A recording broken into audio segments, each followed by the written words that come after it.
waiting for lights out. Tiago Spencer starting to his right. And we are off. Formula Super Series underway here at crash in the Sebring. back already. Stacking up through the mid-pack. We are nearly 4 wide in the mid-pack heading into turn number 1.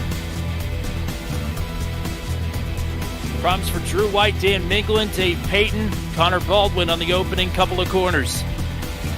As to the lead, Tiago Spencer.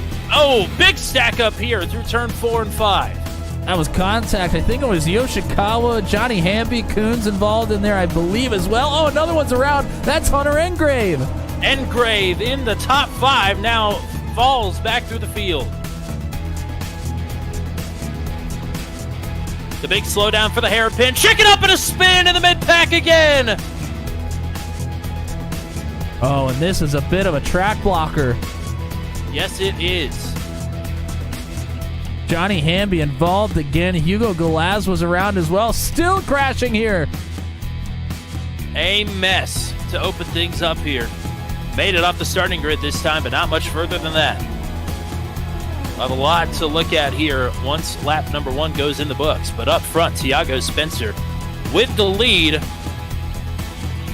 Just had a pass for 4th. Northern Moda gets back around Caleb Bensi to regain the 4th position. Bensi up 4 spots to start this one, or rather 3 spots. Canberra Dance and Connor Baldwin, they're fighting for position as well. Here comes a pass. Siefker trying to get past Capalucci. He's going to get that spot for right now. That's Siefker into the top 10.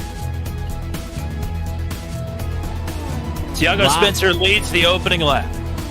All that action we saw earlier has already ended the sprint race for some of the drivers. Here we go for the lead. Gregorio dives to driver's right into Sunset Bend. And a pass for 4th to boot. That battle will continue, but it's João Di Gregorio back to the top spot here to put lap number 2 in the books. Di Gregorio with a sweep of the sprint races to open the Formula Super Series season. João's back on top. Gavin Sanders in 2nd. Tiago Spencer rounds out the sprint podium.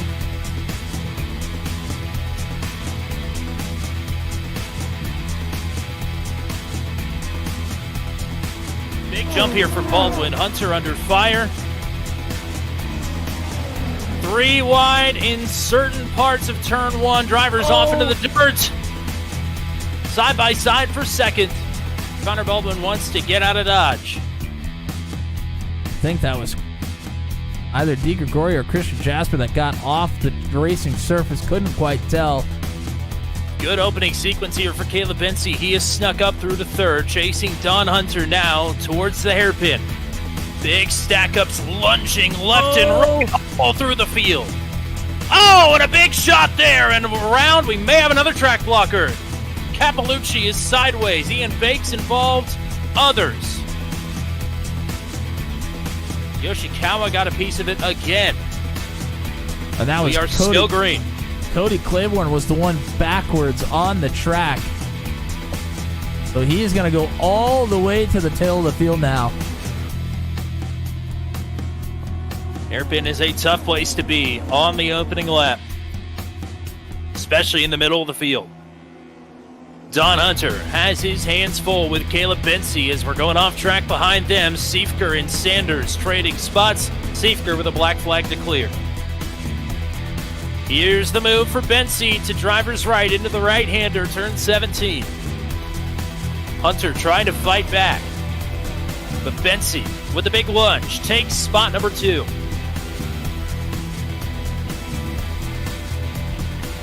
The opening lap goes to Connor Baldwin. We got a spin. I think that's Di Gregorio who's gone around and into the pit wall.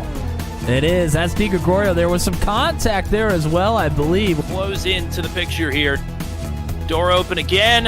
Bensi this time tries to take it, but on the outside here for a couple of lefts. One dogleg right and a hard right, and Bensi now finally through to the lead. Gavin Sanders trying to get through the hole here as well. Baldwin with the tire off there through the right-hander on the outside. It allows Sanders to edge out in front for a moment and now takes the spot. Sanders in the black car behind. All right, just goes straight around on the outside there.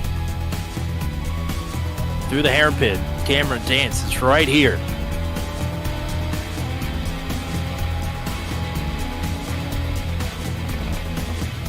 Wow. Oh! Big lockup there. And the gap from Spencer back to Sanders and then Bensi is about 26 or 27 seconds. That's a big number. But that is just about the amount of time you're going to lose coming down and getting 4 fresh tires. It is awfully close. Almost like he got caught up on the rumble strips there, and I don't know, just a really awkward incident. Well, if things were going to be close before, they're going to be less close now, as there goes Gavin Sanders, Tiago Spencer on pit road exit here, and that is the purple lap at the white. Yep. There's Spencer with half a second to spare ahead of this battle as Cameron Dance with a lunge to try and get on the podium, but he goes wide. Here's Bensi battling back. Bensi hangs on to third, but just as João de Gregorio has swept the sprint races, Gavin Sanders. He's looking to sweep the features. 1 corner to go, and it's his. Gavin Sanders weathers the strategy storm to win it at Sebring. Tiago Spencer will finish in second, and we're side by side for the final spot on the podium. Give it to Cameron Dance. He steals it at the line by 3/100ths of a second. Oh, there's contact with this battle farther back. Christian Jasper. Christian Jasper and Hunter Engrave are both off and around, and it's going to cost him a spot in the top 10. Oh, man.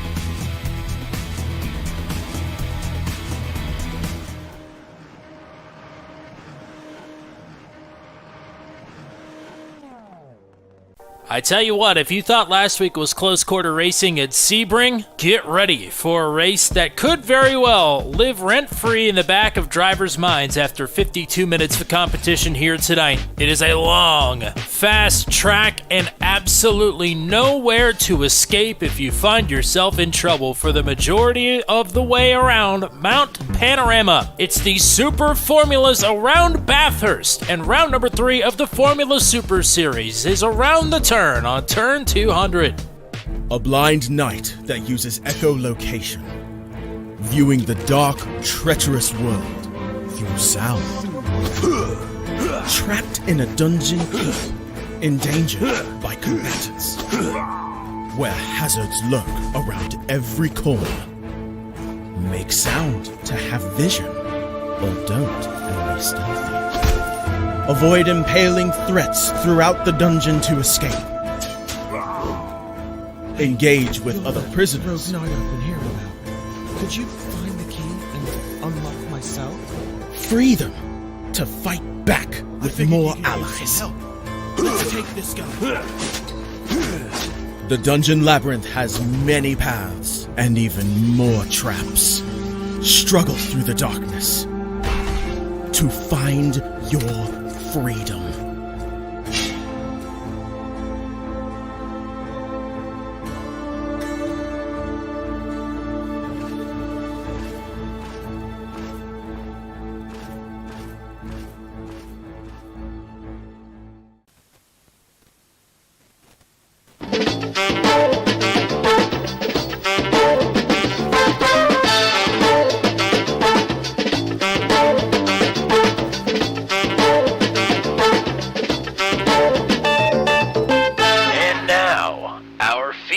Presentation.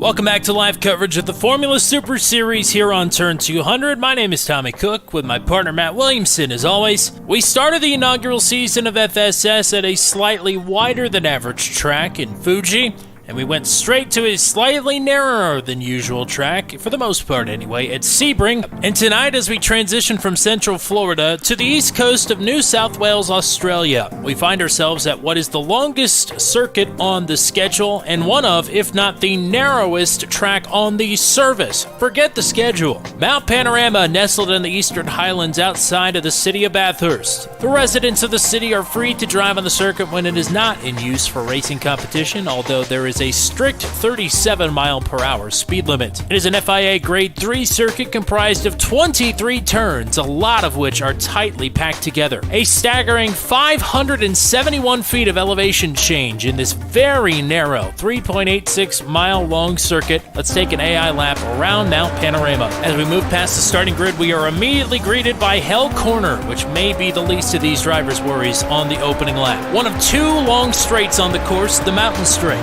Although there are rises and drops, drivers are generally headed uphill as they head at blistering speed towards Griffin's Bend, a right-hander which immediately lets these drivers know that they're in for it. Like it or not, there is no escape now, at least not for another 17 turns. To the cutting now. This may be the narrowest section of a narrow track.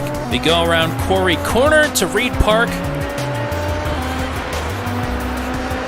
Turns 7, 8, and 9. Frog Hollow.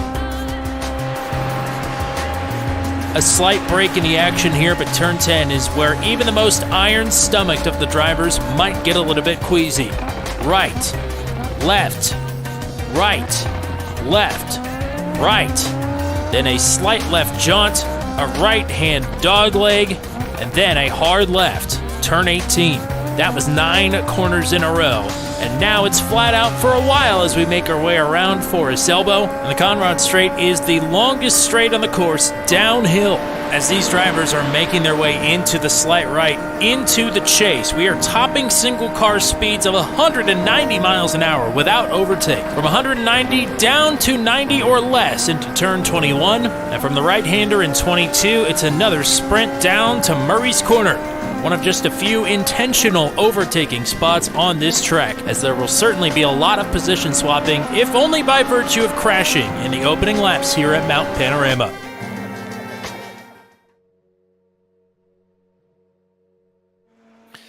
And as I've just purchased the track within the last couple of days to do a little studying, there's one man who has the leg up on me in the booth. This will be the second appearance at Mount Panorama on the channel. And the man who covered the action that day was our bogan buddy, Matt Williamson. Matt, a lot like the Porsche Mission R, this is a wide car that will use up a lot of the width of the track tonight. Unlike the PMR, this car is very fragile. Yeah, it certainly is, and it's this is going to be a tough test here tonight, and you saw kind of on the in-car, I think the downhill, windy, tight section is going to be probably the real trouble spots for the drivers here tonight. But one single car incident in the wrong part of the track could potentially be a track blocker here, and it can get ugly in a hurry. It certainly can, and I'm going to venture to say will get ugly. More on this in a second, but full course cautions have been turned on here tonight at the discretion of the iRacing server. I believe we've got, 36 drivers in the field here tonight? I was expecting less than 30, to be honest with you. I wasn't sure if this was going to be a hit with the drivers or not, but still a pretty big field here tonight, all things considered. And we've had 2 big fields to open up the season for Formula Super Series. And that's made the points a little interesting heading into round 3 tonight. Certainly has. Let's go ahead and take a look at the Pro Championship points. I'm not sure what they're calling it, if it's Pro or just the regular championship. Nonetheless, this is your main championship here in the Formula Super Series. These are the points as we stand. Gavin Sanders with a pretty big margin right now out in front. And something that's very interesting, you see there in third, João de Gregorio with 57 points. He has scored 50 of his 57 points in the sprint race, not in the feature race. So the feature races have been less than stellar for João, but looking to build on the good sprint races here. There for João de Gregorio. Hunter Engrave, Caleb Bensi round out the top 5, and then the rest of the drivers there, as you see, as we will flip on over to the amateur points. We didn't show these last week, I don't believe. Nope. The amateur standings, this class is for drivers under a 1500 I rating in the field. They score points based on where they finish amongst themselves as they are here in the this class, but they also score points for how many drivers that are in the pro class that they finish ahead of every race. So Jeffrey Oaks leads this only by 1 point. You see, these standings are pretty tight here. Jeff Oaks, Waylon Turner, Hayden Herman, Navarro Luce, Christopher Kresge are going to be the top 5 here with Peyton, White, Klotz, and Domigan there rounding out. There's only, I think, are there only 9 drivers here in this class? Well, we've got one more here tonight, as the only new driver that will be attempting their first race here tonight will be our buddy James Lehman, who has joined the AM class. So there are now 10 that have attempted a race here so far in the inaugural season of Formula Super Series. Qualifying underway, just a couple of minutes left to go. Everybody has 3 cracks to put up a quick time here. Lapping about 1:40 for Tiago Spencer. Only a few drivers under 1:41 in practice or qualifying. Spencer, Dance, De Gregorio, Sanders, and Siefker up here in the top 5. It's a lot of drivers on track right now trying to get that quickie lap in here. It's just so difficult, like you mentioned, especially that's the part of the track that I had the most trouble with, is that downhill really turns 10 to 19. It's 10 turns in the space of about, I don't know, half a mile maybe, or it's 9 turns in that space. It's ridiculous. Yeah, we're watching Logan Spath go through it right now, and that's going to be the trouble area here. I mean, the uphill tight corners are difficult too, but going downhill, carrying a lot of momentum down the mountain, trying to get the braking zones right, and just really those turns come up so fast on you. You can kind of get into a rhythm when you're by yourself, but you put these drivers at the start of this race with other cars around them, it is a whole nother ball game, and it is awfully difficult. Yes, it is awfully difficult. I want to give a few reminders here. Oh, first of all, 06 Champ just hopped in the chat.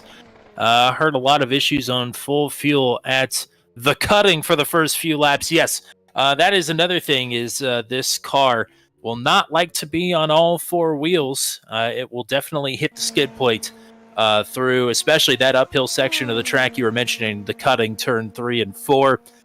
Yes, this is a hard track to make a setup for.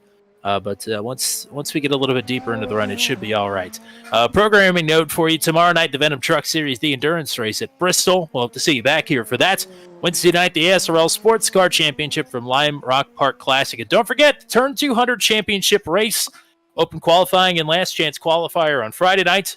And the whole big shebang is on Saturday night. And so we'll hope to see you here for that. And we'll hope you stick around here. Thank you very much for joining us here on Turn 200 for the Formula Super Series. It is round number 3, the sprint race, getting ready to take to the grid. Tiago Spencer with the top time here tonight at 1:40.18. Camera Dance, João de Gregorio Camera Dance on row number 1. João de Gregorio has won every sprint race thus far. Gavin Sanders has won every feature, outfitting a pair. They start on row number 2. Nate Siefker and Caleb Bensi on the 3rd row. Then it is Connor Baldwin, who had a pretty good run in the feature last week at Sebring. He starts 7th, next to Jeff Groff, who is back for the first time since Fuji. JJ Wang, the PMR champion, he starts in 9th, and Logan Spath will round out your top 10 starters. Zach Flaum will start in 11th, Nagisi Yoshikawa in 12th, Nicholas Isidro and Kevin Bonomi on row number 7, Matt Schlosser, Northern Moda, Frankie Franchica, Johnny Hamby, Mario Cappellucci, and James Lehman round out your top 20 starters. Rest of the starting grid will roll on by. This was not meant to be a pace car start. Nevertheless, looks like we're going to have a rolling start here tonight for the first time in Formula Super Series. Matt Williamson, some notes here as we get ready to roll along. Yeah, we're going to have a 12-minute sprint here. It's only going to be about 7 laps. To begin this one, we'll have the 45-minute feature afterwards. There are no fast repairs. You kind of mentioned a little note earlier about full course cautions. Full course cautions have been turned on, so I wouldn't really be surprised to have us if we see one. No. And it wouldn't take much to really constitute one, I don't believe. But I do know that on the road courses, they have a little bit more leniency before they throw it. So there might be some more time for the track to get clear, but the track gets jumbled up quite quickly. It's hard to get back going, especially if you crash during the mountain portion of the course. So we may see a couple of those here tonight, but we'll have to see. They do have incident limit. 17X is a drive-through. 25X is a disqualification. In the feature, there's a mandatory pit stop. We'll get to that here in a second. I think I just saw some contact with somebody. I thought I saw a wing fall off, but it could have been just somebody blinking. Not quite sure. But we'll go ahead and go ahead and take a look at the weather here as well. Pretty warm, 101 degrees on the track temperature right now. So that's just going to make this all the more tougher. I think you and I are both quite interested to see how this goes. This many cars on this course is going to be something. Yes, indeed. And we're about to find out how something it will be. Tiago Spencer leading Cameron Dance into Hell Corner, side by side for third behind. Di Gregorio hangs on to the spots. Gavin Sanders will look to launch a bid for third as Spencer and Dance heading towards turn 2.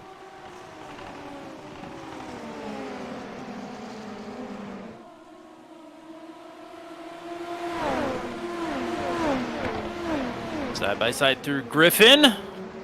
Good most of the way through the field here. Yeah, Bonomi and Isidro are still side by side through the uphill section of the course. Through the cutting.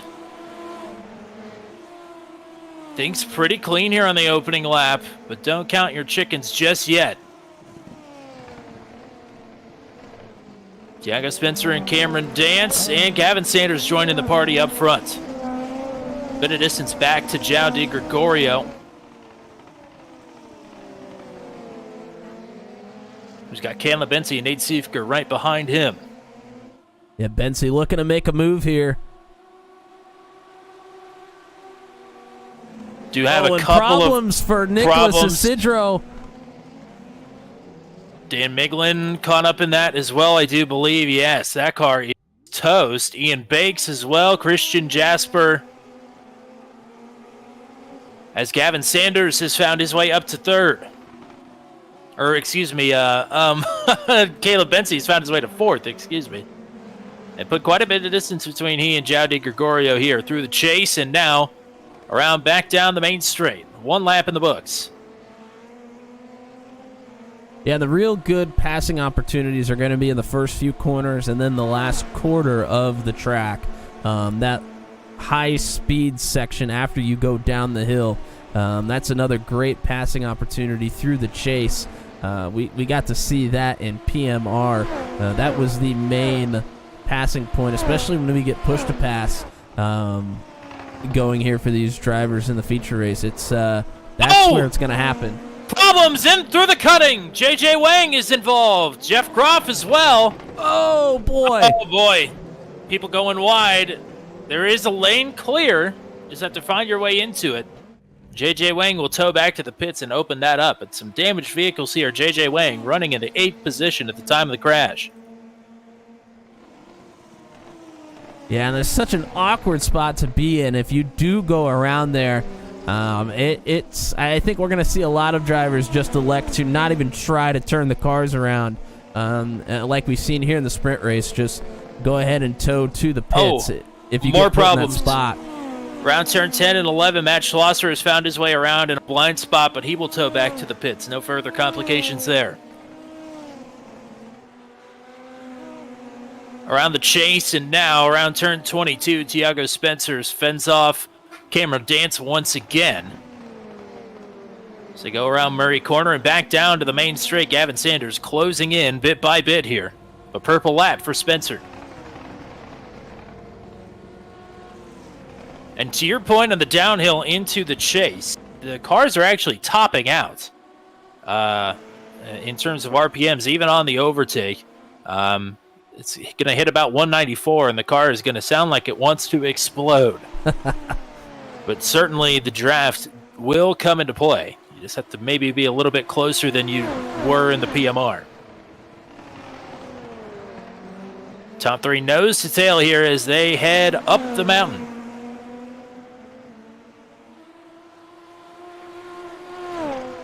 The beautiful foothills around the Eastern Highlands here in New South Wales, Australia.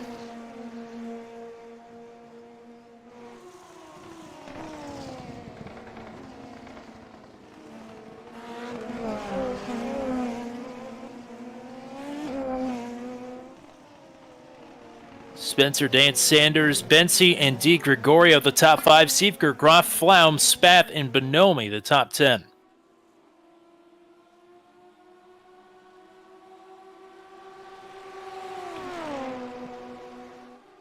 Dance closes in on Spencer here.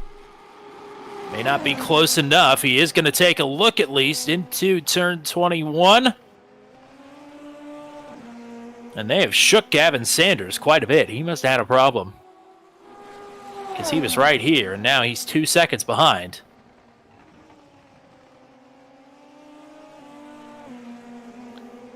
Nate Siefker, João Di Gregorio may be gearing up for a battle here on lap number 4. Just inside the top 10, Kevin Bonomi and Logan Spath have been battling. Spath got by Bonomi, and then Bonomi got back by Spath there in the last few corners of that last lap.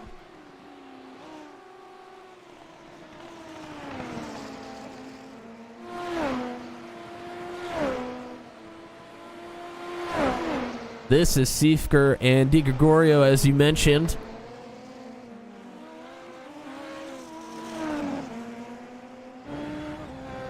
This is the view from the cockpit for Siefker.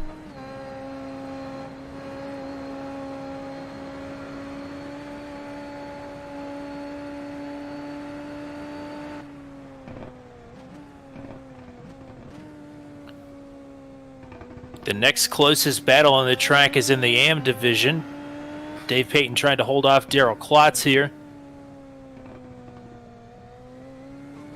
So Mario Cappellucci and Eric Coons are close together. But once again, in the downhill, here's Cameron Dance trying to make a move for the lead on Tiago Spencer. Well, you could hear those things topped out a bit wide there for Spencer to defend. It'll be 5 minutes left to go when they reach the line.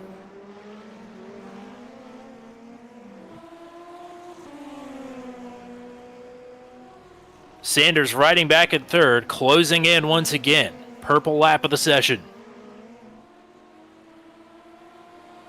Got about a second to go to catch up to Cameron Dance. But at this rate, he'll be here maybe by the end of the lap.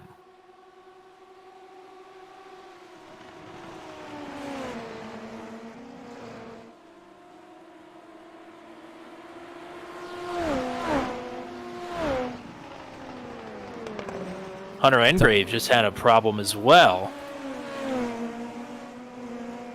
He's back at the pits. We talked about James Lehman entering the amateur division the first race of his season and career here in the Formula Super Series. Super Series is tonight, and looking good right now, sitting in 12th as an amateur.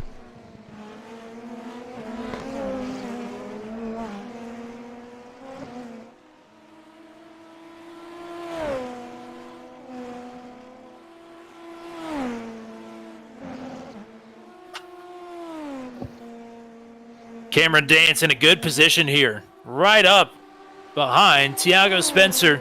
It's the best look he'll have yet. He'll try and take it again into the cutting.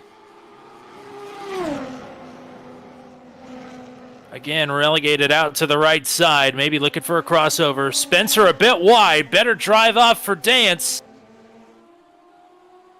We'll have another look here to the outside into Murray's corner.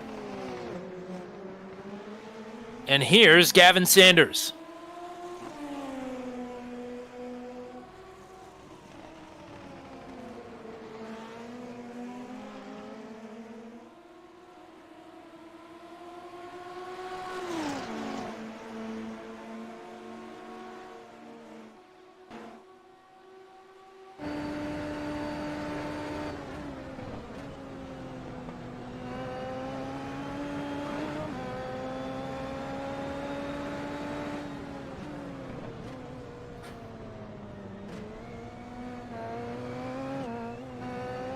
Cameron Dance eager to get up to the lead here. This may be the closest Dance has been to the bumper through this section of the track. It's going to be awful close when we get to that drafting portion. There are a couple of tracks in Australia on the circuit for the opening series of Formula Super Series, and I'm sure Cameron Dance would love to win at any one of them. Of course, going to Phillip Island next week. But why wait till next week? Why not do it tonight? Another good opportunity here. Another run down the long straight. Nearly dropped a wheel into the grass there. Here's Gavin Sanders. Thought about 3 wide. Door is shut. Dance. Crossovers covered off by Sanders. Here he goes. Dance tried to set up the move. Sanders wasn't having any of it, and Spencer none the wiser. Going to be very close, whether we're coming to the white or the checkered here. Really close, like maybe down to the second, whether that was the white or not. Well, if Gavin Sanders just showed anything, it's that he is not waiting to make the move. He's going to do it whenever he pleases. There was a pretty big crash there during that lap as well while we were watching this battle for the lead. Zach Flaum, Jeff Groff, Nate Siefker, and Christopher Kresge all involved in it. Well, that's half the top 10 just about. We may need to take a look at that one.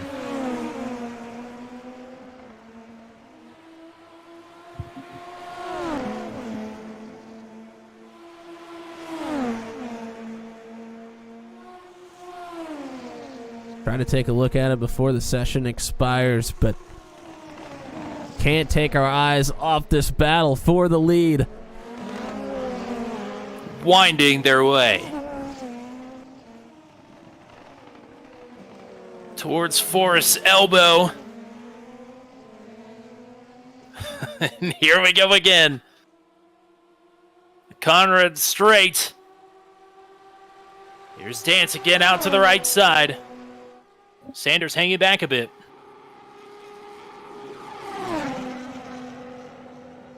Dance may have his choice of lane, but he may not need it around the outside. Oh! Spencer into Sanders. Sanders is out of the sprint. Tiago Spencer going to continue to limp around as Cameron Dance, with a brilliant move, takes the lead and escapes danger. And white flag waves. 1 to go here. Wow. With a second to spare, Dance at the line. Tiago Spencer does not have a meatball flag, but a ton of damage. That is going to allow Caleb Bency to at least make a bid here. I'm sure he'll be able to take it. Strike! He doesn't need to! Spencer pounds the barrier. Bency involved. Nowhere to go for onrushing traffic. This might get ugly. DiGregorio sneaks through. Kevin Bonomi and Logan Spath onrushing now as they have cleared the scene. Caleb Bensi trying to anyway.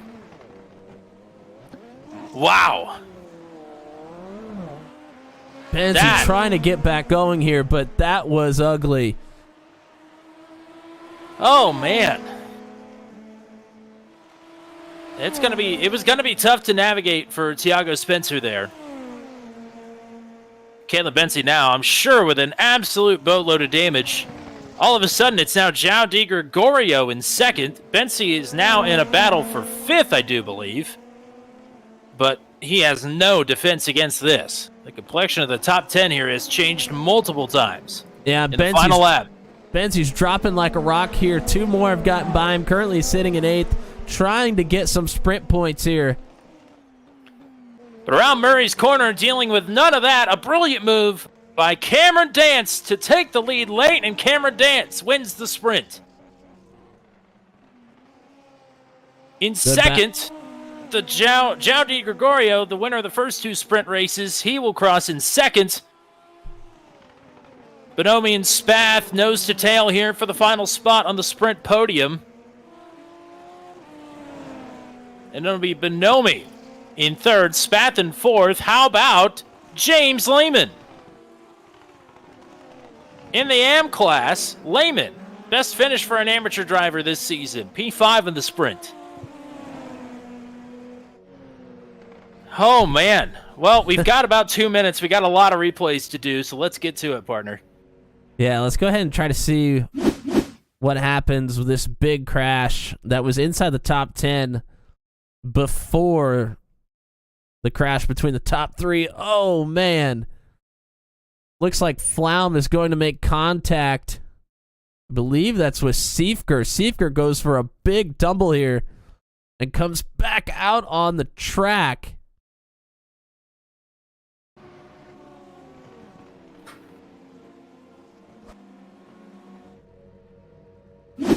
Take one more look at that from the track.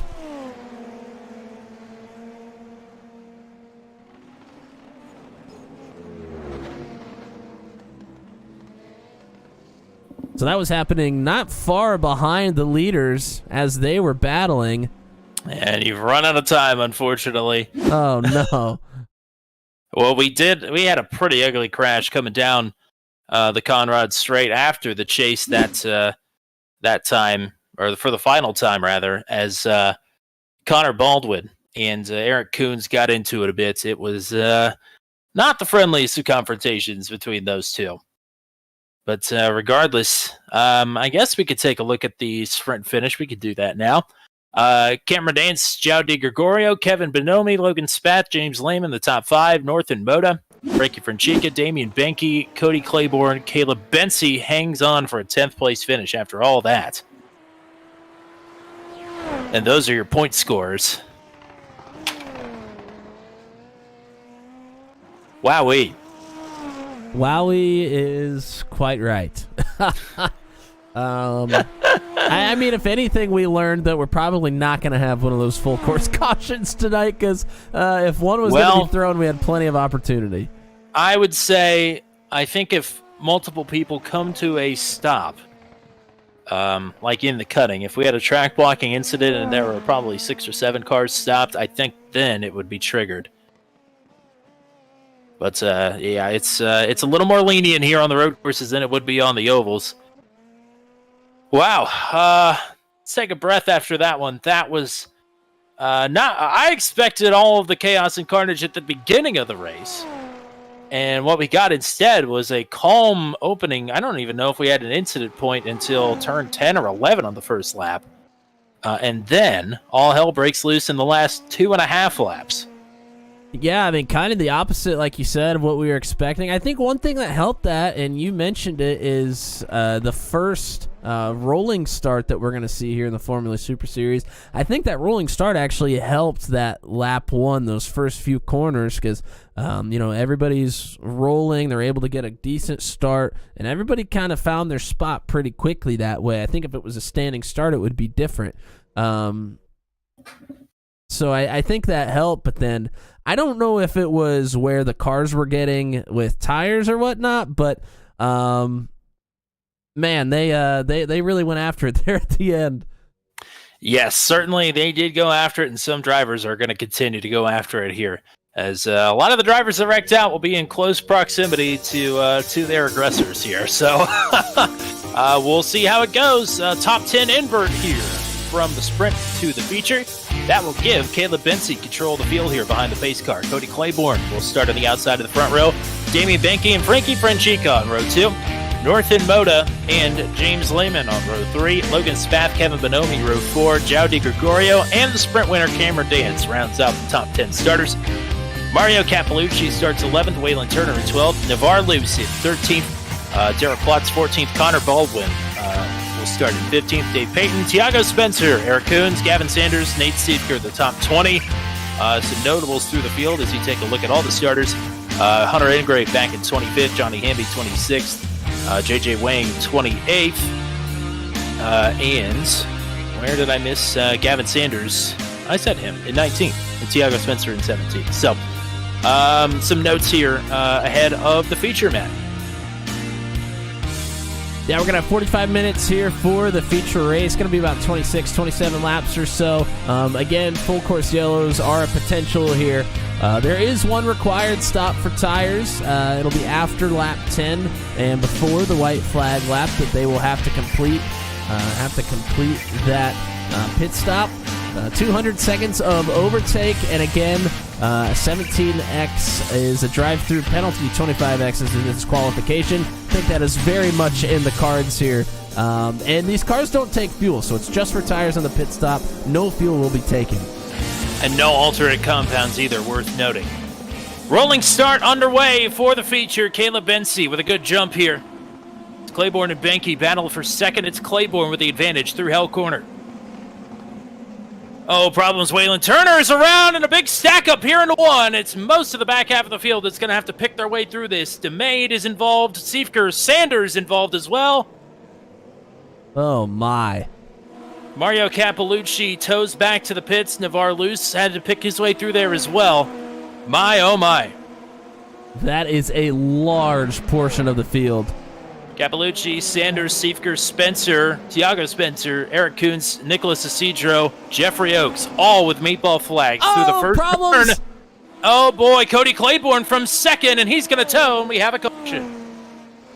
And that was probably needed there, as that was going to get ugly, and it, you know what? It was ugly. It already had, partner. Oh, Cody man. Claiborne was in second there. That triggers the caution. Some sighs of relief through the field, but a bit too late for some, as we'll try and figure out what the hell just happened. Wow, we're just going to go all the way back to the start on this one. I got to find it first. We had so many incidents, so I'm going to have to scroll a long ways. I'd say if you find Waylon Turner in turn 1, you're going to find most of the calamity. He was the first one I saw go around. Well, here's a look at it. We're going to back it up just a little bit so we can see the actual start here. We're just going to go ahead and go full speed ahead. We're 3 wide at some point, but oh yeah, there's contact there between Turner. I'm not sure who that other car is, but contact on the inside, spins a couple of cars around, and it is just pure chaos.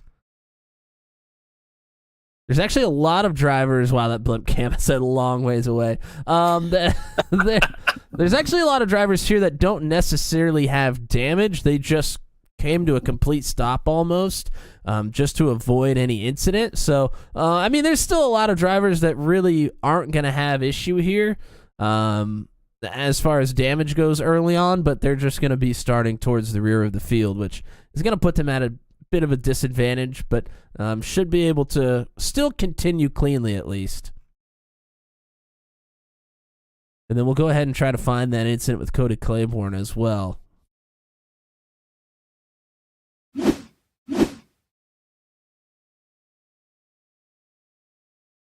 Here's Claiborne here in the 31. Oh, and it's just a self-spin. I'm not sure if there's contact with the inside wall or if it's just a heavy load there with the full fuel kind of upsetting the balance of the car a little bit. But regardless, it's a self-spin right in front of most of the top 10 there. He decides to jump to the pits, and unfortunately for him, a caution came out just a few seconds afterwards. I'm sure some heavy loads were laid in the cockpit of a couple of drivers that had to work their way through the Turn 1 accident there. As I do believe we have lost Nate Siefker. I'm sure others to follow here once they get the tow back to the pits and they see how much damage they have, if they can even repair any at all. And I do have one note I'd like to ask. I'm not sure if you know or not. For the mandatory pit stop, is it after 10 minutes or after 10 laps? No, it is after 10 laps, and I did get minutes and laps mixed up at Fuji, but it is 10 laps. So, race control seemed to think that no matter what, we were going to get at least 10 laps in tonight. So, I'm not sure what would happen if, I don't know, we kept delaying cautions here for 45 minutes and didn't make it to lap 10. I'm assuming we just wouldn't have to pit. But we'll cross that bridge when we get to it.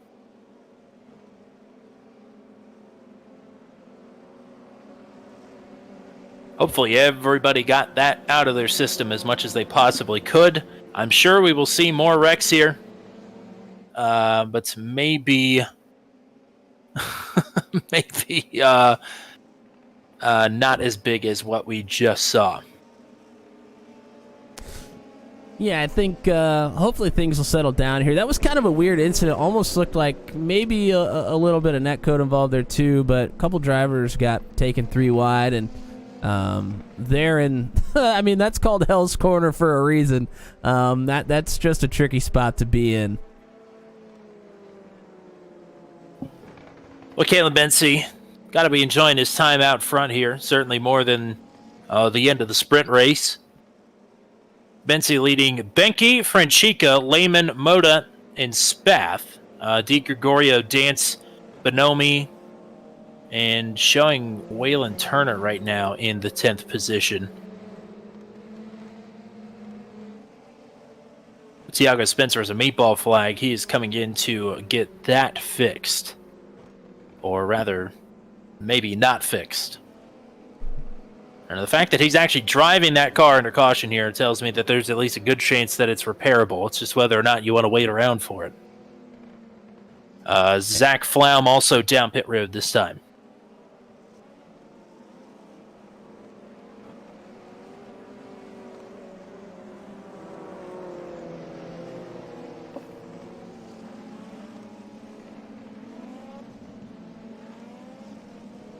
And I just want to point out, we like to talk about purple laps of the race. Current purple lap set by Daryl Klotza, 3 minutes, 27 seconds, and 700ths, just barely beat out Johnny Hamby. So that is the purple lap of the race currently. Something tells me, I'd say there's at least a 60% chance that that's going to get beat. Maybe even under this caution lap. Who knows, though? I do believe the lights have just come off the pace car, so we should be coming back to green this time. Hopefully, we're done with full course cautions for the season, but you never know. We could have 3 more this race. Well, when you and I saw this race on the schedule, we knew it was going to be tricky. We knew it had a potential to turn out like this at some point during this race, but that's just par for the course here. You put a lot of cars on this tight, windy road course. It's gonna get crazy. Yes, this is a crazy track no matter what car you put on it. Tonight we're giving it full beans with the Super Formula. This is this is a high strength of field, especially the Pro Division. I mean, this is an absolutely stacked field. And Super Formula is slower than Formula V, confirmed. Yes. Yes, indeed. I think there is a Formula V official track record here, if I'm not mistaken. There was not anything faster than a GT3 that has ever turned an official lap here. So no IndyCar, no Formula One, no NASCAR that I'm aware of, at least. Not that a NASCAR would be any faster than this, but quite a few funny cars have turned laps here. At Mount Panorama. Not funny cars, They no. put the funny cars on here, huh? Okay. I mean, it would probably do okay in the uphill straight. Maybe not the downhill straight. I say let's load them up and try it. Oh, boy. Yeah, good luck finding you a driver there. Get Tony on the phone. Oh, boy. There you go. Formula V track record, 2 minutes 43 seconds. 06 champ on the job. Thank you.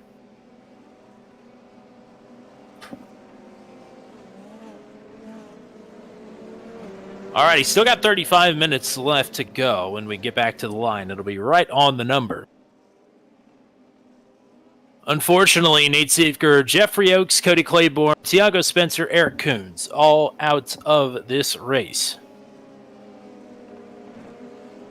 In single file start here, this should spread the field out pretty good. What'll be interesting is some of the drivers towards the back of the field are going to take the green well before they get to that final corner. Well, what's going to be very interesting is Kevin Bonomi. I'm not sure if he's aware or not. He's in 9th place right now. He does not have a wing on his car. So he may go spinning here into turn 1, or maybe even before we get there, if he does not come down pit road here. He actually did just pull down pit road. I think somebody told him. There you go. Caleb Bensi back to it.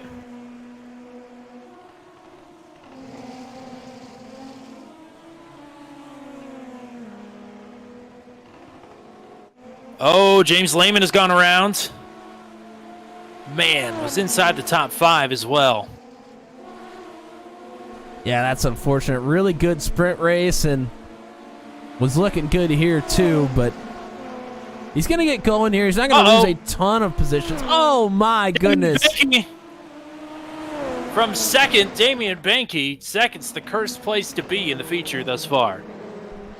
Banky's going to tow to the pits. He's got a meatball flag. That might be the end of his race. The good news for James Lehman, I don't think he hit anything, so he might be okay. Oh, more contact. Connor Baldwin. Klotz. I think Johnny Hamby was in the mix there as well. Yeah, I think Zach Flom was too, unfortunately. Oh, man. Caleb Bensi away by about 4.5 seconds. Back to Frankie Franchica, who's now in second.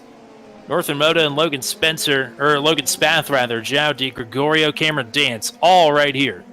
Yeah, this is a big group together here. This should be pretty fun to watch as this thing develops. Dave Payton has found his way around. Here goes Logan Spath. He's looked to the inside of Northern Moda. He's taken the spot for now. Oh, Moda dipped the tire off there. We'll let several drivers go by. Cameron Dance has been hounding Di Gregorio this entire lap here.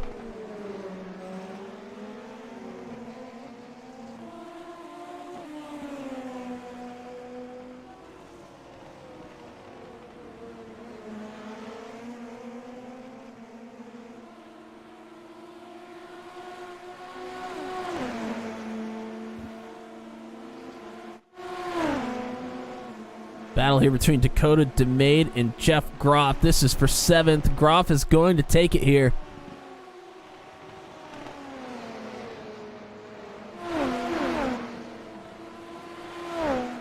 With this heavy fuel load, this section of the track, so many off-camber moments where the car is off balance or even the tires up in the air.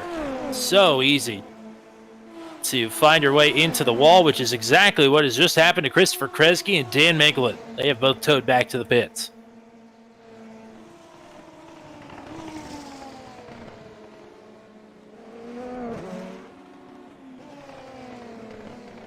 Franchica pulling a bit of a gap to Logan Spath, who's trying to fend off Di Gregorio and Danes to stay on the podium. Yeah, Dance, we saw it in the sprint race. Lots of speed here. Has been all over Di Gregorio. Really looking like wants to make a move, but so tough to pass, as we've already seen in the sprint and now the feature race as well.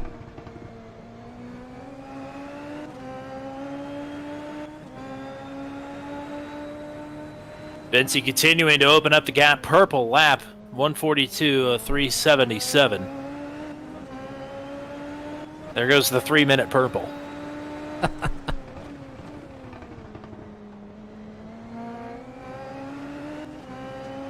Just about cut that in half.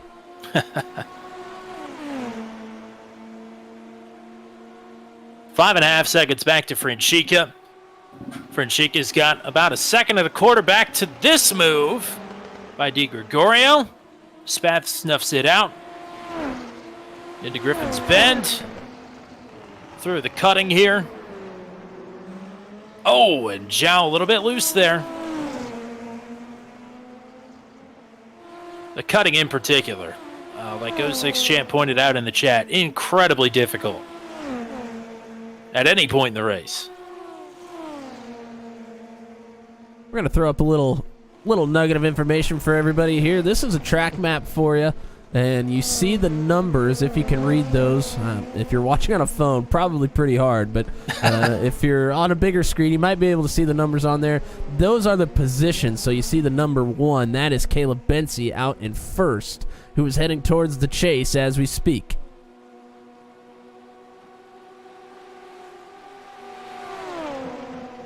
Here's Di Gregorio with a move to the right. We'll get the pass done even before the chase. So move Zhao up to third.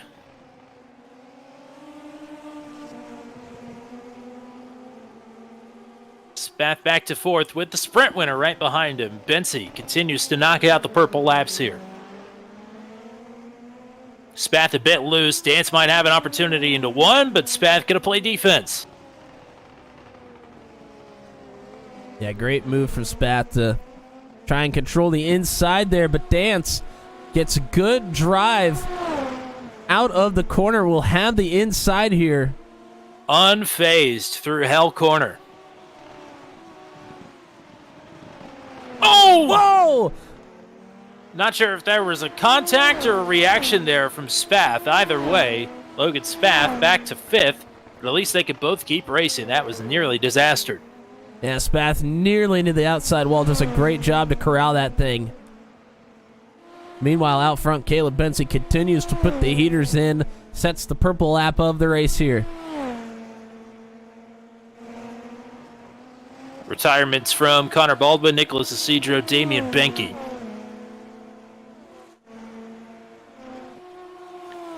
As all of a sudden, Frankie Franchica on the back foot. Here is Di Gregorio closing in. He'll have a good opportunity here, although Frankie got better drive out of Forrest's elbow there.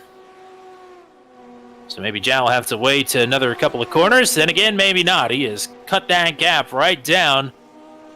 Probably on the overtake here and looking to the left into 21. Frankie gonna let him have it.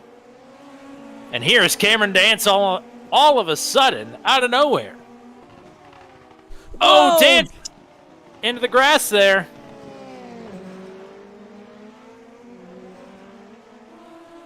One more night to use the grass physics before they change again tomorrow.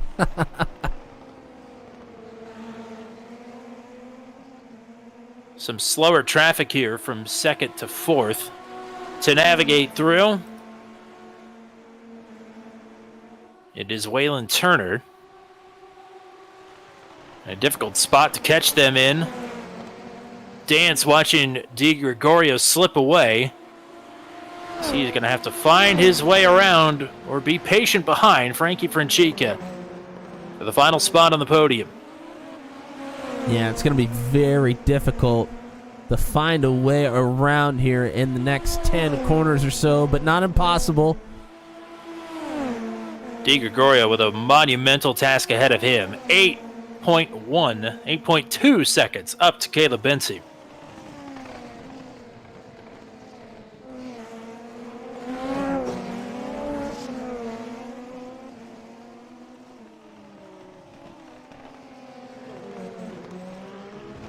Oh, Logan Spath goes around.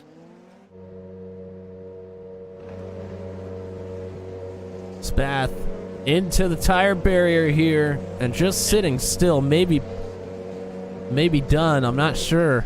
And there's the pass for third. Cameron Dance back onto the podium. I think Spath was racing or trying to get around Waylon Turner and caught Turner. Quite literally.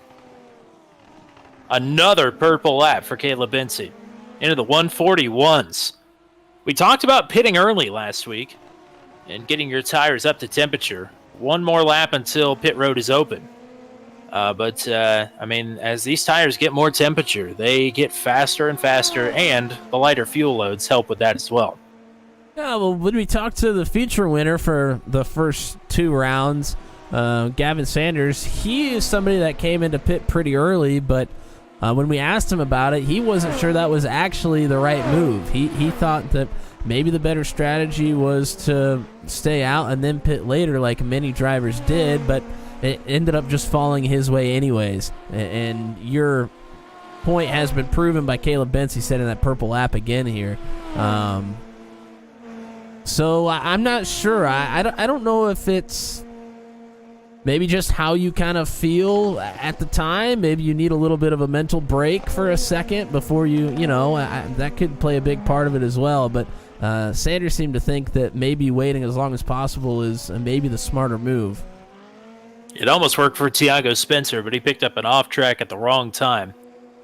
I believe out of 35 starters in this race, we're down to 18. And Neil Lusher, if you join now, I believe in just one lap, you can work your way up to 28th.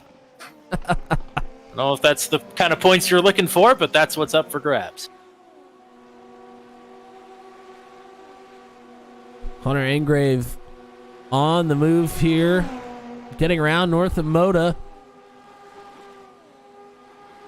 Boy, he had a disappointing week last week at Sebring, was running well in both the sprint and the feature, and had trouble early in the sprint and late in the feature. In fact, in the last corner, found his way into Christian Jasper. Actually had a penalty to serve. And this sprint race, which kept him out of trouble early. Here comes J.J. Wang to get past Matt Schlosser. That'll be for the 6th position. And Nagisa Yoshikawa not too far behind either. Oh, Cameron Dance just put up the purple lap, but he just smacked the wall in the cutting. First the inside, then the outside. We talked about this being a fragile car. Looks like the wing is intact, but did that knock one of the wheels out of alignment?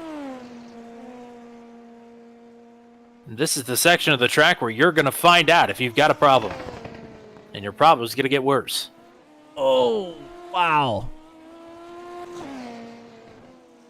I would say if he doesn't crash here, he's probably okay, because I think any little problem would be exacerbated highly there in that downhill section.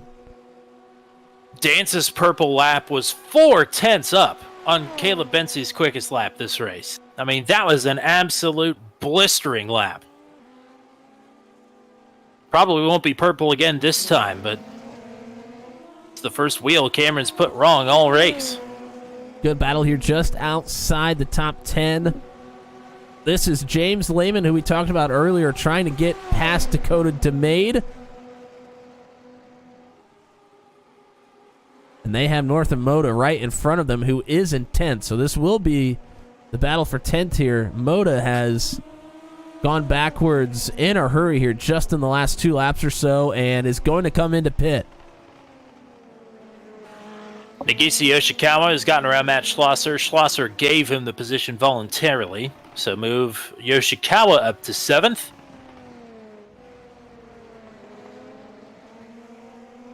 Christian Jasper starting to come into the picture here behind DeMade as well. Jasper was the other party involved in the Hunter Engrave incident from last week at Sebring, I mentioned a minute ago. Good to see him working his way up towards the top 10. And a good recovery for James Lehman. Don't forget, he spun out on the first lap back from the restart.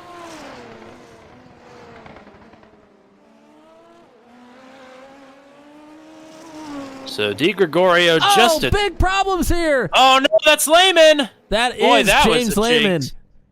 Oh boy. Wow. That was point and click jinx there. Locked and loaded for James Lehman. And Nagisa Yoshikawa starting to put the pressure on JJ Wang here as well. These two have battled quite a bit here in the last 10 minutes or so. Matt Schlosser not going away either.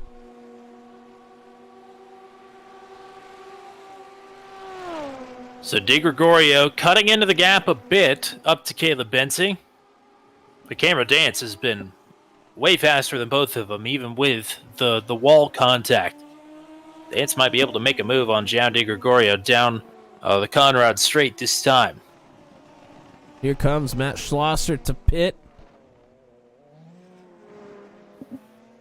Most of your drivers outside of the top 10 have already been down to pit at least once. Some of that was for damage sustained early on in the race. So we'll have to come to pit again for tires. And Cody Claiborne, quick to point out the commentator's curse there in the chat. Yes, absolutely. Yeah, we're going to go ahead and take a look at that incident that Lehman had. Curious to see what happens here. Oh, looks like made some contact maybe with the inside wall there. Oh, and this is the same exact spot that Cody Claiborne had his problem. I mean, that was almost identical. So, seems to just be a trouble spot there. What just happened to Matt Schlosser? He exited the pits, re-entered, and was going backwards and got disqualified. What just happened? What on earth? Well, there goes that top 10 run.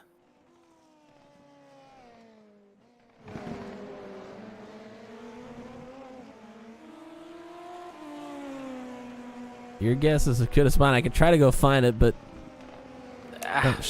not sure. Here, I think I see where he left the pits here.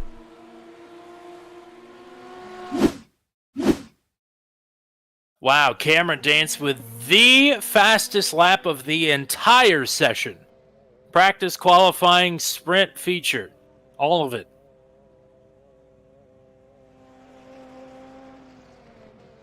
Here's a replay of Schlosser coming out of pit road. Oh, and just loops it around. Looped it around trying to get back on the gas and then tried to get back to his pit stall, driving backwards, I think, and then just got disqualified. Oh, no. Well, that's rather unfortunate.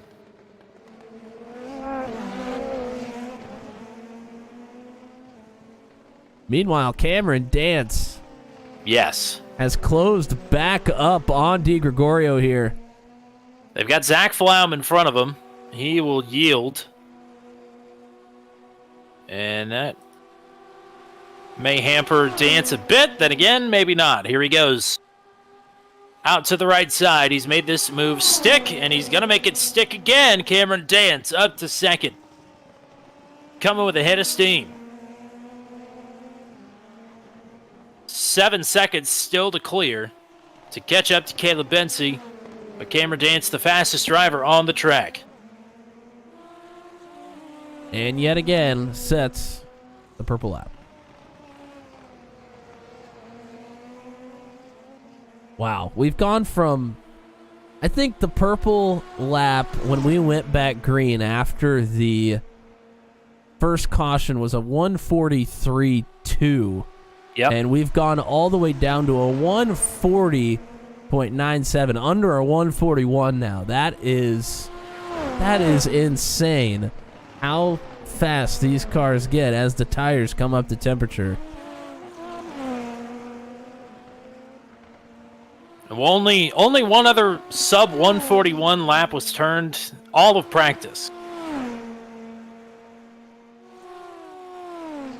So how about Cameron Dance with incredible pace right now.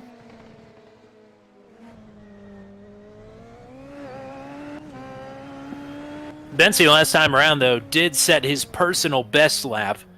Unfortunately, it was about 6/10 slower than Cameron Dance's lap.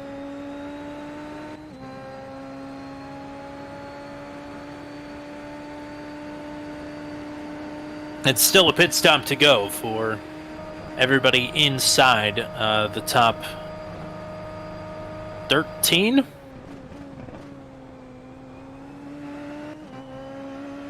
Not that there's any more people left running. I think Zach Flauman, 15th, is the final driver that's actually on the track here.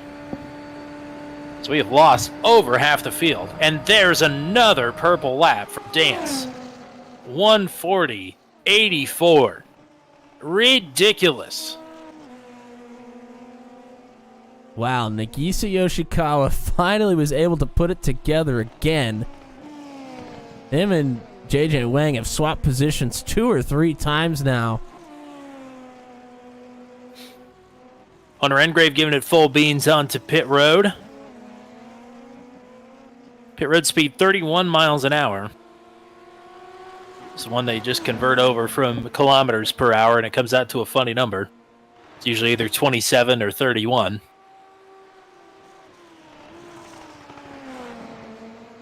And a difficult pit road entry with a chicane in it as well. That always makes things complicated.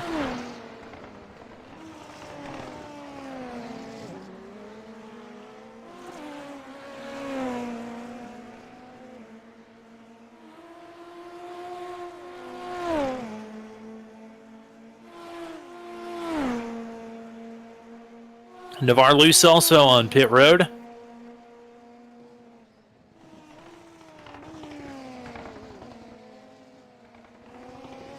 "14 minutes and 40 seconds left to go."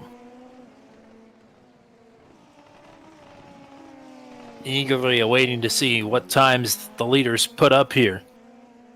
To Di Gregorio's credit, he's hanging right with Cameron Dance. He's gotten by.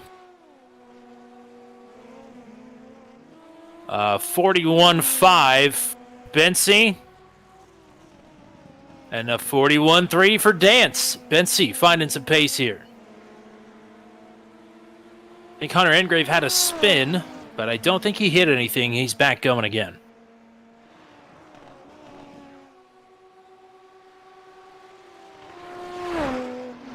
Let's give some TV time to the man leading the race. Really haven't shown Caleb Bensy much at all here, other than in the sprint race. Started out front here in the feature and has stayed there for the last half hour.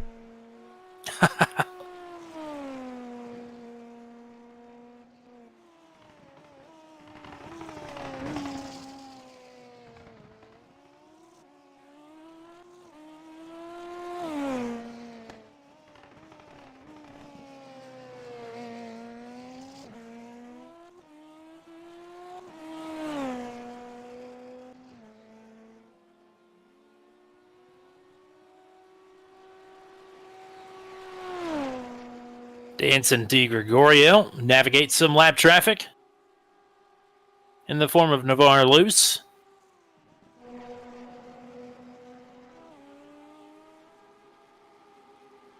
The gap all of a sudden growing again. Bensy putting in some good lap times here. Maybe he was being a bit conservative. That was his personal best lap last time around, a 141.2. And for Cameron Dance, a 141.7. So half a second gained that time for the race leader. Things looking up Bensy all of a sudden. Good news for Dance is that Di Gregorio just had a bit of a moment there through Hell Corner. So he has opened up that gap back to Zhao just a little bit. Maybe enough to focus forward instead of backwards. Frankie Franchica from 4th down pit road.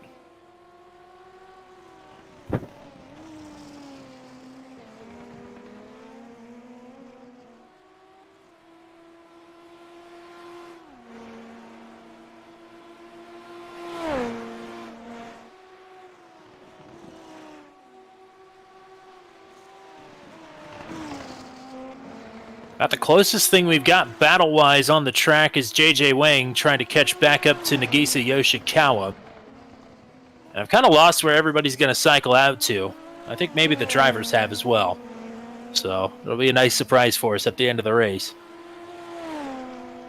But tentatively, Yoshikawa in 6th.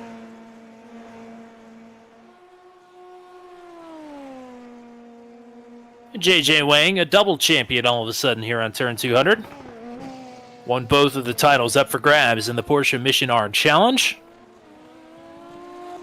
So, congratulations to him. Not that we haven't given him his flowers already, but still congratulations on a well-deserved and hard-fought couple of trophies for him. Here comes João de Gregorio to the pits, so the top 5 started to see some movement on the pit road now. And that last time around, guess who's back? Cameron Dance. Another purple lap. 146.68. That's unbelievable. So that half second he lost last time around, he just got it all back and change. Now the question is, who pits first?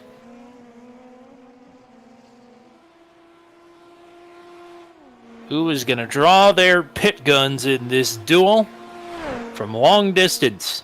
Christian Jasper in from the 7th position. Dakota DeMain's going to follow in here as well.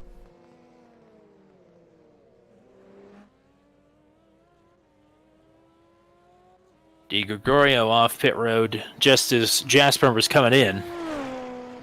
You mentioned you weren't sure who was going to be able to cycle through. I think Hunter Engrave and Northern Moda are the only two that are really within range to cycle in front of some of the drivers that have yet to come down pit road here.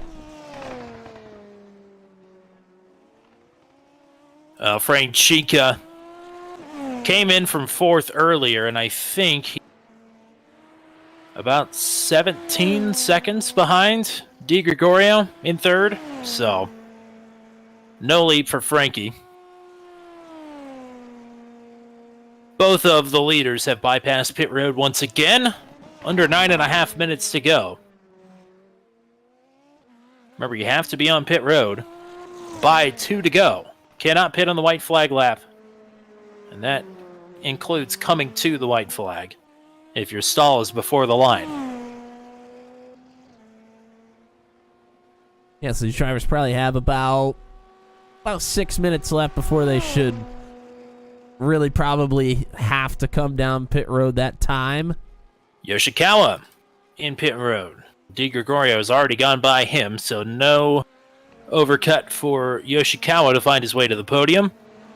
Jeff Groff, haven't called out his name a lot, but he's in 3rd right now. And a pretty quiet 3rd. Battled a little bit there with, I believe, Yoshikawa, JJ Wang earlier on in this one, but got by them, and by way of people coming down pit road now, has made his way onto the podium, but will have to come in. Still repping the classic Turn 200 logo as well. Love it. I love that touch.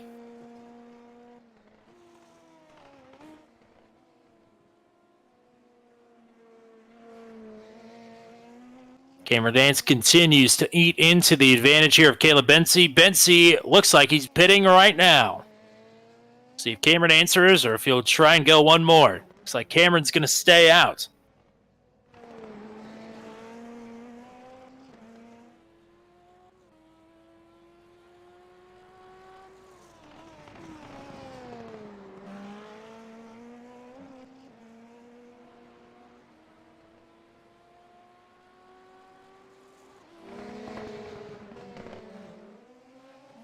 But a few drivers. Oh no! Yoshikawa! He's just hit the wall, I do believe, and has picked up a meatball flag. No. He's still driving here. He's still driving, but has the meatball. Wow. I just saw that he had picked up a furled black flag.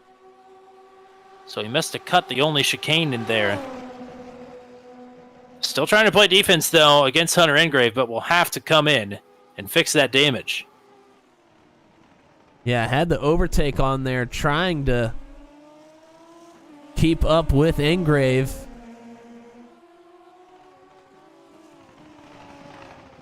Jeff Groff in from third.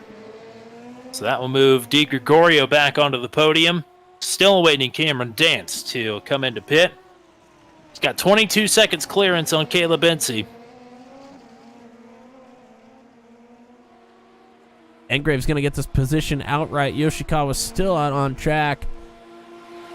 I don't know. Maybe wants to try and get the meatball cleared, since obviously can still race pretty well here. Dance coming to pit road. This will set us up. See how much work he has left to do. Boy, an aggressive entry there. But no black flag. Let's go ahead and go to the cockpit of Caleb Bensi and see how this one's going to shake out. Dance stops now. Up on the jacks.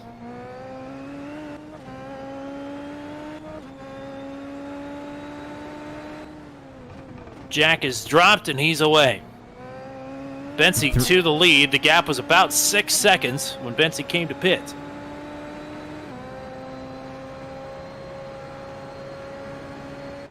Well, it's over that now. It's well over 7 seconds. 7.6 seconds right now, and from what we've seen in the past, we would have thought that Dance would have been able to make up some time there on the warmer tires, but now not the case here this time. Bensi's got his tires up to temp now. Dance is yielding a bunch of time on cold tires here. It's seeming to me that it's better to pit early here and have the temperature in your tires when people trying the overcut are trying to sneak ahead of you. That gap opened up by almost 2 seconds from when Dance yielded the lead back to Bensi. But Cameron's still plenty of distance back to Di Gregorio. I'd say this is Caleb Bensi's race to lose. And you know what? Mount Panorama has reached out and grabbed a couple of drivers here tonight, so never say never. But there is nobody around the race leader, lap traffic or otherwise.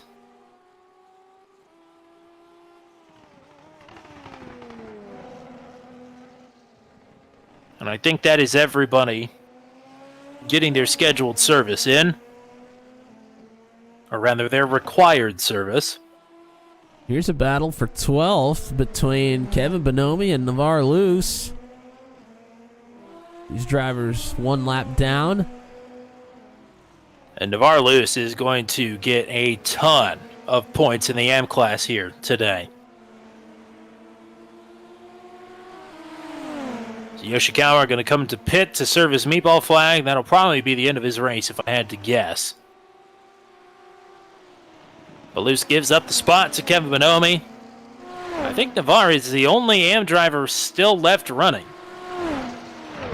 So he'll score the most points among the AM drivers. And oh, by the way, at the very least, he's going to outscore 20 pro drivers. So that's going to be a boatload of points for him.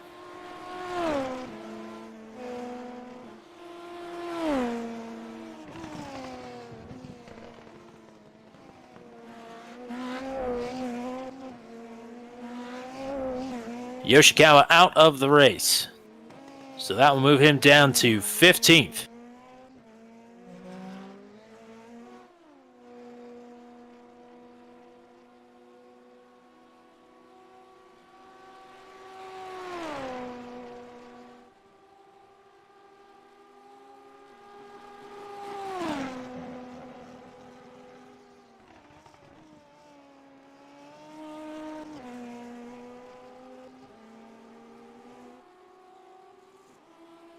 Should have time for 2 more laps here.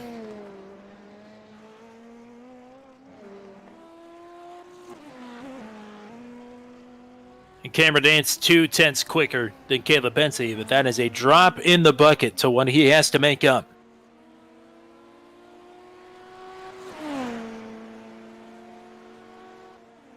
Di Gregorio ran his personal best lap of the race last time around. If he can keep that same energy, he might have an outside chance here at snagging second in the closing lap. Yeah, he's going to have to make up a couple of seconds here to have a shot at the draft into the chase there on the final lap.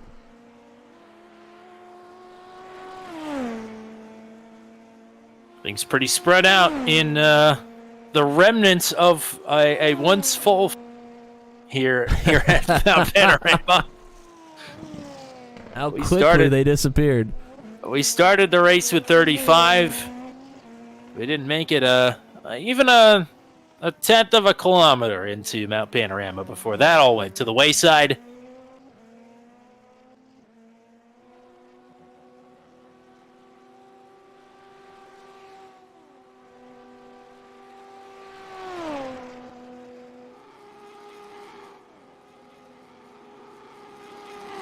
Dance putting some time now on Di Gregorio and on Caleb Bensi as well, but again, well out of reach here as the white flag is waving.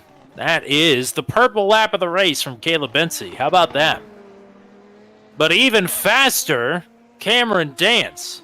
And even faster than that, Di Gregorio. Where are these times coming from? Into the 139s for Dance and Di Gregorio. I mean, that absolute belter. I think that is the overtake. Di Gregorio's overtake has been on for about the last half a lap here. I mean, you might as well.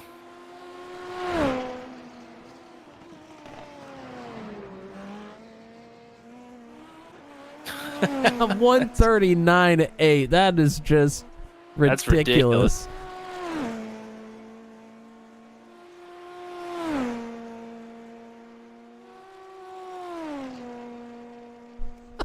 It's still on. I don't think he used any of it until this last lap and a half here. You got 200 seconds. It doesn't turn off until you turn it off. Or you run out. You might as well use it all.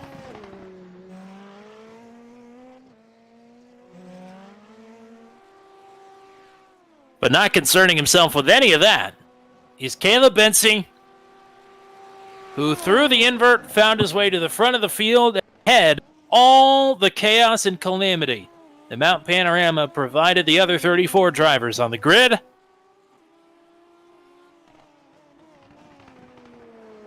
Caleb Bensi around Murray's Corner to take his first FSS feature victory.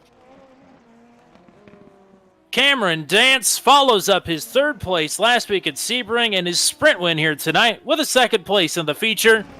João Di Gregorio is finally going to finish a feature here this season after winning 2 sprint races to open the season. It's P3 for Di Gregorio. No challenges on the track position. But it's Frankie Franchica who's going to bring it around turn 23 to claim a 4th place finish. And Jeff Groff not too far behind, a P5 for him. JJ Wang, Hunter Engrave, 6th and 7th.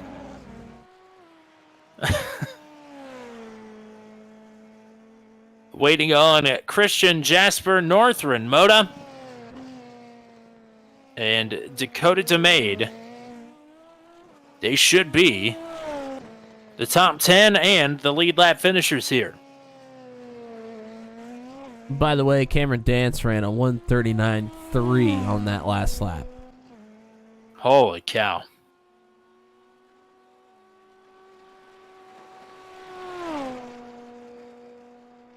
Here he is, folks, from the drop of the green, all 45 plus minutes later. Caleb Bensi still on top.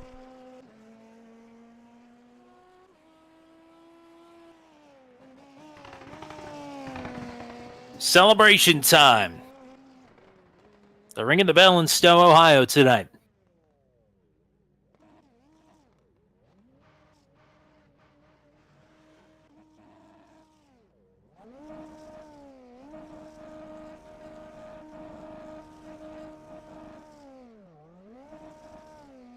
A race of attrition, and Caleb Bensi didn't have any of that.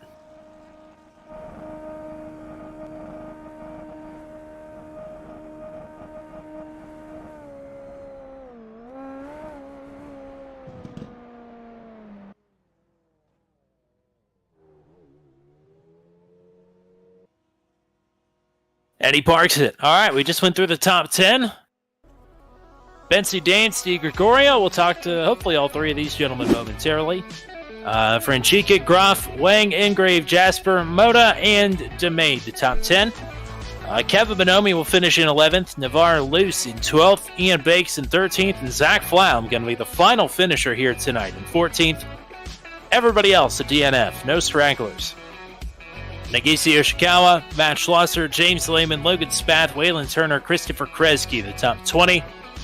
Dan Miglin, Damian Benke, Dave Payton, Connor Baldwin, Daryl Klotz through 25th. Johnny Hamby, Tiago Spencer, Nate Siefker, Mario Capalucci, and Jeffrey Oakes, the top 30. Then it is Nicholas Cedro, Cody Claiborne, Eric Coons, Gavin Sanders, and Don Hunter through the 35th and final position. Whew! Holy cow. We'll pull up the driver that finishes third here tonight. After winning 2 sprint races this season, it's good to finally talk to Joe Di Gregorio. Congrats on the podium here in the feature. Hi guys. How are you? I'm very tired. Today was a very hard one. Very happy to finally race a feature racing. But very, very happy with the result. Cameron was freaking fast. It was like the downhill for him. It was incredible. I couldn't keep up the pace, and since Gavin was out of the race, so I was thinking in the championship, not on this particular one. So I just try to maximize the points here. I had I don't know how big the luck was in the first race, because I was following Gavin and the car understeer and I hit the wall very hard. I thought that the race was over, but the front right was bent and my wing was broken, and I still could manage to finish second. So it was very, very lucky today. So let's move on and let's keep it up. Is there anybody you want to say thank you to or say hello to here? Yes, I want to send a kiss to my fiancée.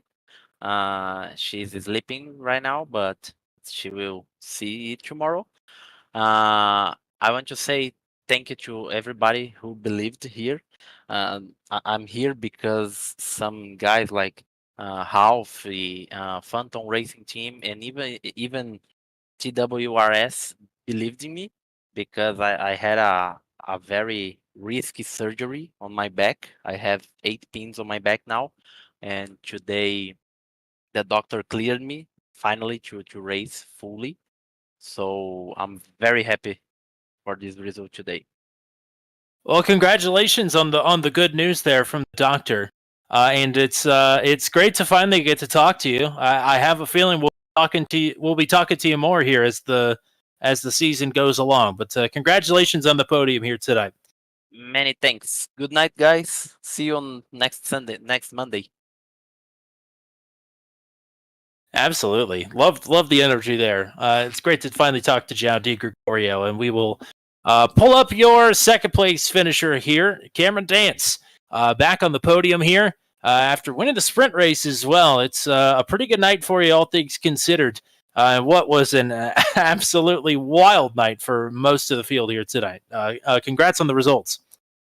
Yeah, cheers. It was I was hoping I was going to get the win in the feature there, but I had to get some damage fixed and after a bit of a checkup in the safety car period of the feature. But pretty good to come away with the win. I know we had a lot of pace as well based on how quick we were in qualifying and practice as well. So yeah, pretty stoked to come away with 2 results and looking good heading into the rest of the season.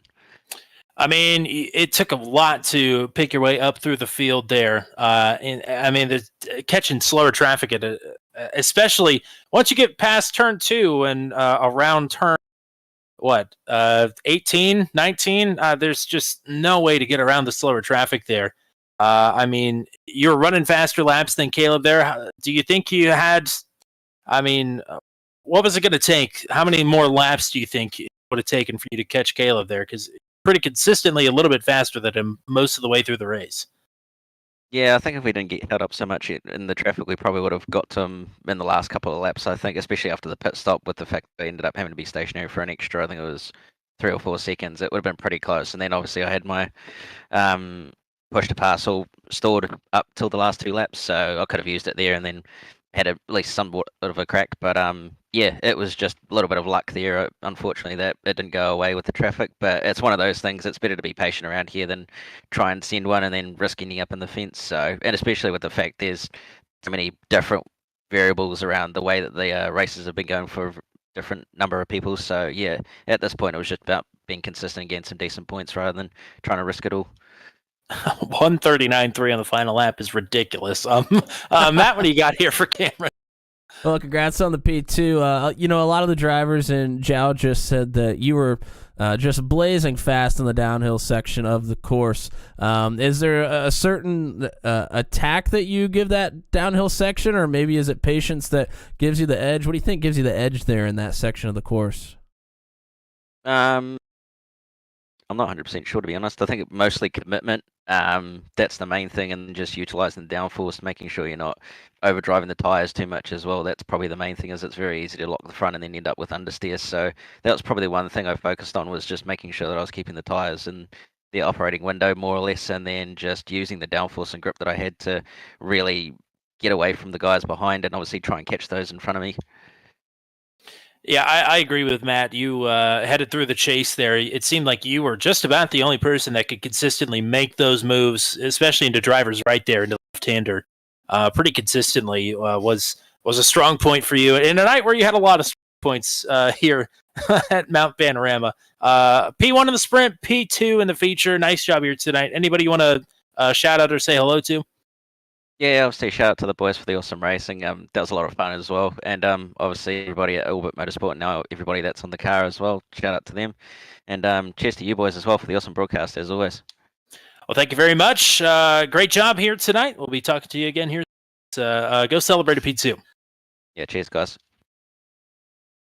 I guess it's not good night for him. It's probably good morning at this point, I would imagine. But we will pull in your race winner here for the first time. I think it's the first time we've talked to Caleb Bensi, if I'm not mistaken, here in Formula Super Series competition. But a well-deserved P1 here tonight. Congratulations on that. I will say, I think it was made a little bit easier by the fact that you started up front in the feature, and seemingly all hell broke loose behind you there almost immediately. That had to help a little bit, but you had spectacular pace out front once we got back going again.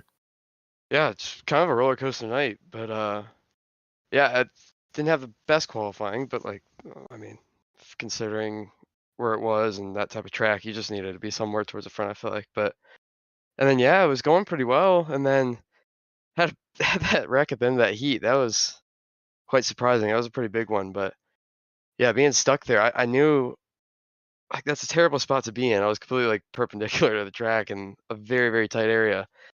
So, and I had quite a bit of damage. So just trying to get the thing turned around safely is very, very hard. But I knew that if I could probably limp back and hopefully get a 10th, which obviously worked out. But yeah, in the moment I was pretty upset about that. But I mean, it kind of led to avoiding some of that carnage in the feature for sure. And yeah, just try to hold on from there.